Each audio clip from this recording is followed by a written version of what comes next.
Welcome to the Startup Espresso. I'm Hall T. Martin, the host of the show, where we talk about raising funding for your startup and the time it takes to have an espresso. I hope you enjoy this episode.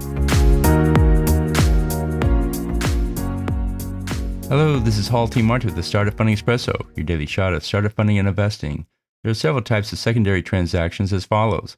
Confidentially marketed public offerings. These offerings go to institutional investors. These transactions use an S-3 form to provide shares to known buyers. Bought deal. These shares are bought by an underwriter who takes the risk of the transaction. Since the risk is shouldered by one underwriter, the shares are typically priced higher. Pipes. These are private investments in public entities and give private investors the ability to buy shares directly in the company without public disclosure. Pipes are more heavily discounted.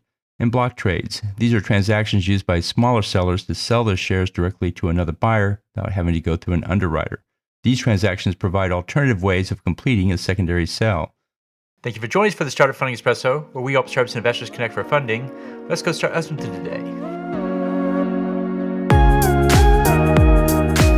Hall T. Martin is the director of Investor Connect, which is a 501c3 nonprofit dedicated to the education of investors for early stage funding. All opinions expressed by Hall and podcast guests are solely their own opinions and do not reflect the opinion of Investor Connect. This podcast is for informational purposes only and should not be relied upon as a basis for investment decisions.